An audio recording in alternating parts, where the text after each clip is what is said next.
Hey everyone, I'm Jen. I wanted to share with you how I got a heads up about a celebrity who passed. I knew him personally at the nursing home. Now his name is Mr. Billy Long, and he was a background regular at Hee Haw. Now I use the word celebrity because that's how everyone else loves him and kind of looks up to him for it. Personally, that did not matter to me. I think he's a celebrity because of how he lives his life. He is so darn kind to every person that he comes across, his fellow residents, his people that, the staff that's there, visitors like myself. He's just incredibly kind, and he smiles at everybody, a genuine smile, and his face glows. It's like he has an inner light that just shines outward and just bathes everyone with his goodness. He somehow has access to loving kindness. He just is loving kindness. So he's a resident that I would see a lot while visiting my mama Pete, and he was a regular, and I guess they're all regulars. I'm the regular who came to visit, and I would normally see him in the building is in the shape of a square, like a frame, and on the inside is an aquarium. And whenever I would come visit him, we would just wave at each other. But one day he happened to be sitting at the table of this glassed-in room, and so he's on the inside, and since he was right next to the glass wall, I put my hand up, and then he put his hand up so that we could touch palm to palm. Yes, the glass was in between us, but it was a special connection. So that became our thing, that, he would come to the glass wall when he'd see me, and then we would do our hands like that. And and then when I leave, it eventually became that I'd blow him a kiss, and it was just a sweet connection. So, and I did not necessarily see him every time, but because he could have been in his own room or in physical therapy.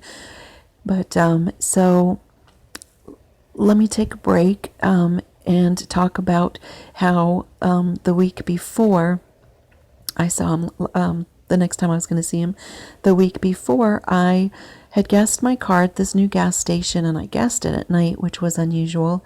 And there's this black butterfly. And if you remember from the faded black butterfly story, that experience that I shared, black butterflies are a heads up for me that someone I know is going to die, is going to transition.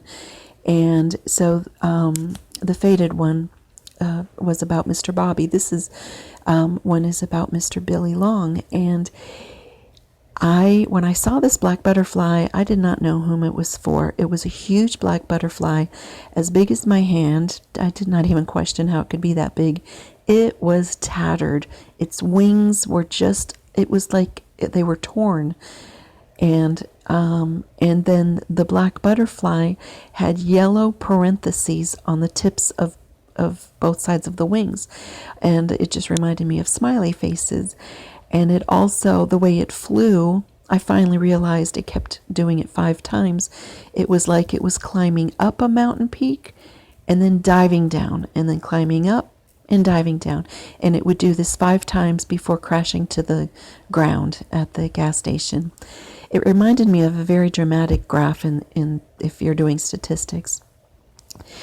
And so I told the butterfly, okay, I understand you. Black means death. I don't know what the yellow parentheses means. It's battered, so the person's probably beat up in some way. And 5 times. I didn't know what the 5 times was. So the next time I went to the nursing home, it was a few times that I had not seen Mr. Billy Long, visited Mama Pete, and then on my way out, as my door went on the door handle to leave, in my mind's eye, I did a thing on Mind's Movies where I see things by my forehead, and so in my mind's movie, I see the butterfly, the whole video of as if it were a flashback, and I realized that was Mr. Billy Long. And I just, it hit me hard because I knew what it meant, and I didn't want him to die. Everyone's going to die, especially here at the nursing home.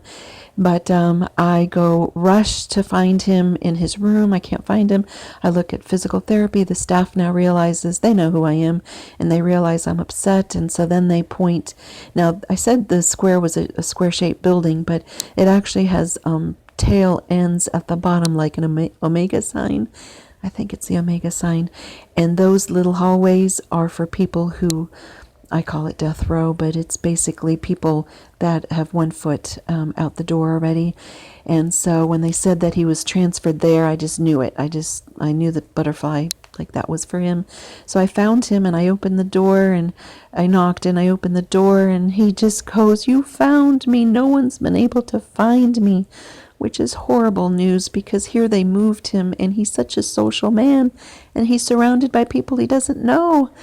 And he's locked up in a room. He can't walk. So, it's just, he was imprisoned is how I see it. And so I sit and talk with him for a long, long time. And he starts crying and he's hiccuping, crying. It gets that bad. And I'd never seen him like this. But I told him, I said, "You wouldn't believe, but it was a butterfly that helped me find you." And he was confused. But he shared with me that he had 5 traumatic events happen in a short period of time, which also left his body beat up and bruised, bone showing, and injured. And he was diagnosed with, I don't know how many weeks or months to live, but my mind's movie told me it would be shorter than that. Of course, I'm not going to correct it because what do I know in reality anyhow? But so the 5 things in the butterfly made sense. The smiley faces, his represented him because of who he was before this. He was not Mr. Smiley here, but it gave me the opportunity to talk with him about life and death. And I shared with him, I said, usually it's children and people that are older that see their loved ones or see beings that are not living on earth. And I don't know why, but I happened to see them. And I said, "Do you see any?" And he stopped crying and focused his eyes with mine. And I said, "You do, don't you?" And I said, "Are they are they around here?" Pointing to around his bed, because that's where they normally are in the nursing homes. And his arms raised. He raised his arm and then pointed at a picture frame that was on the other side of the room. And I said, "Who's that? Is that who's visiting you?" And he says, "That's his wife." And he said, "She's by the river, waiting for me by the river."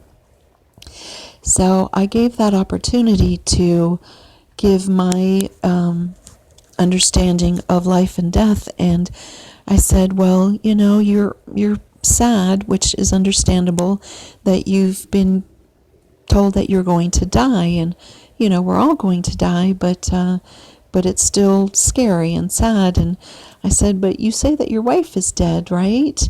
And he nods. And I said, "But you saw your wife, correct?"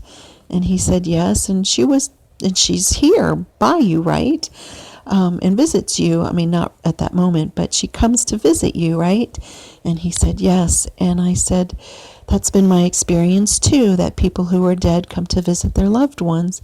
And my belief is that it's like this doorway." And I pointed to the doorway. I said, it's once you go to the other side of the doorway, you go through the threshold, it's still you. You're still alive. You're just not wearing these clothings." And I point to our skin. And he slowly understands. And I said, "You say she's waiting for you at the river, and she is, and she'll be here until you're ready. And when you're ready, from my experience, there's always people welcoming you, and who's going to welcome you." And he calmed down and he started smiling again, and he was happy, and it just felt really good. And I really want to thank the butterfly, and I want to thank his wife for loving him so much in death that that he had welcoming people to show him home, to bring him home, and to their special place, the river. And I did visit him a few times before that week or so went by, and the night before he died, his brother had traveled to him, and I introduced myself and asked if I could quickly say hello to him while they were still there, and they said yes. It was his brother, maybe his wife, and Mr. Billy Long was already all shriveled up, and everything was stiff, and so I whispered to him who I was, and his eyes were not focused, and I took his arm and hand, and I unfurled his fingers and placed my palm against his palm, and straightened up our fingers so they lined up, so it was open-faced hand to open-faced hand. And I said, see, and there's no glass in between us, and I said, this is really nice of you to wait this long till your brother could come here.